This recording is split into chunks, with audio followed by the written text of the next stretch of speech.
Hi hello வணக்கம் மக்களே. இன்னைக்கு நம்மளோட சேனல்ல மகாபாரதம் தலைப்பு தான் பார்க்க போறோம். அனைவருக்கும் இனிய இரவு வணக்கம் மக்களே. தலைப்பு 58வது தலைப்பு. வாங்க தலைப்புக்குள்ள போலாம். அம்பு படுக்கையில் பீஷ்மர் தன் வாழ்வின் இறுதி கணங்களில் ஒரு அரசன் எப்படி அரசாள வேண்டும் என்று யுதிஷ்டனுக்கு அறிவுறுத்தும் பீஷ்மர் தன் வாழ்நாளிலேயே உயர்ந்த பரிசையும் பெறுகிறார்.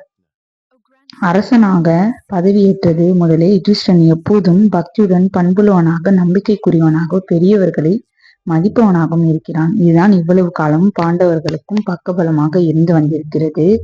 கானகத்தில் 4 பாண்டவ சகோதரர்களும் யசனின் குளத்தில் நீர் அருந்தி மரணித்து கிடந்த போது இந்த பணிவு மட்டும் இல்லாமல் இருந்திருந்தால் அநேகமாக யுதிஷ்டனும் அங்கேயே இருந்திருப்பான், அல்லது குறைந்தபட்சம் மற்ற 4வரும் மீண்டும் உயிர் பெற்றிருக்க மாட்டார்கள். பல சூழ்நிலைகளிலும் யுதிஷ்டனின் இந்த பணிவான குணம்தான் முட்டாள்தனமாகவும் தோன்றும். ஆனால் இதுதான் பாண்டவர்கள் உயிர் பிழைத்திருக்கவும் வெற்றி அடையவும் அனுமதித்தது. யுதிஷ்டன் எப்போதுமே பாண்டவ சகோதரர்களை தன் கட்டுக்குள் வைத்திருந்தான். இல்லை என்றால் அவர்கள் வீரத்தோடு ஏதோ ஒன்றை செய்ய முயற்சித்து அதனாலேயே கொல்லப்பட்டிருப்பார்கள். எந்த முடிவும் கிடைக்காத ஒன்றை நீங்கள் வீரத்தோடு செய்கிறீர்கள், அதனாலேதான் இறந்தும் போகிறார்கள் என்றால் அது முட்டாள்தனம் என்றே அழைக்கப்பட வேண்டும். அது வீரம் அல்ல.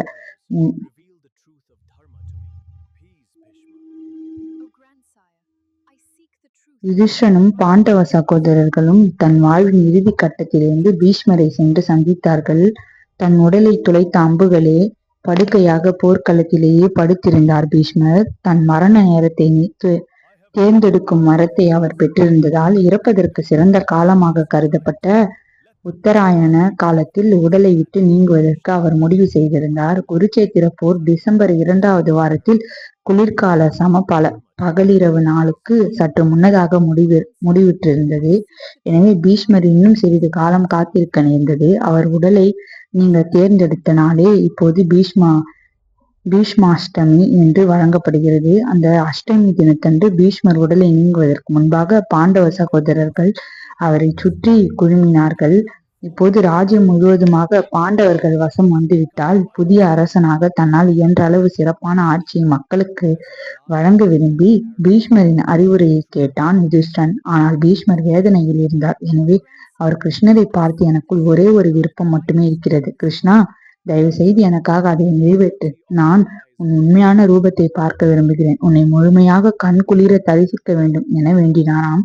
எனவே கிருஷ்ணர் பீஷ்மரின் உடலை தொட்டு பீஷ்மரின் அனைத்து வழிகளிலிருந்தும் அவரை விடுவித்து யுதிஷ்டனிடம் பேச ஏதுவாக்கினார். பிறகு அனைவரும் அங்கேயே இருக்க தன்னுடைய விஸ்வரூப தரிசனத்தை பீஷ்மருக்கு மட்டும் அனுபவபூர்வமாக நிகழ்த்தினார் கிருஷ்ணர். என் வாழ்க்கை முழுவதும் நான் பல வழிகளையும் போராட்டங்களையும் சந்தித்தாலும், எத்தனை நேரம் இந்த வேதனையோடு காத்திருக்க நேரிட்டாலும் இப்போது நான் தரிசனத்தை கண்டுவிட்டேன், அவ்வளவுதான். ஒரு முறை உன்னை முழுமையாக கண்குளிர தரிசித்தேனே, இது போதும் எனக்கு என்று பீஷ்மர் யுதிஷ்டனிடம் ஐயங்கள் அனைத்திற்கும் அறிவுரை வழங்க விருப்பமானார். யுதிஷ்டன் 100 கேள்விகளை கேட்க பீஷ்மரின் பதில்கள் ஒரு விரிவான பேருரையானது. ஒரு அரசனுக்குரிய தர்மம் என்ன? யுதிஷ்டனுக்கு கேள்விக்கு பீஷ்மர், அரசனின் முதல் தர்மம் கடவுளை வழிபடுவதும் ஒளி பொருந்தியவர்களான பிராமணர்களுக்கு மதிப்பளிப்பதுமே என்றார். ஒளி பொருந்தியவர்களால் என்றால் ஏதோ ஒரு குறிப்பிட்ட குடும்பத்தில் பிறந்தவர்கள் என்று அர்த்தமல்ல. பிராமணர் என்றால் அன்றைய காலகட்டத்தில் அப்படி புரிந்து கொள்ளப்படவில்லை. உங்கள் பிராமண தன்மையை நீங்கள் அடைய வேண்டியிருந்தது. பிறப்பால் உங்களுக்கு அது வழங்கப்படவில்லை. தொடர்ந்து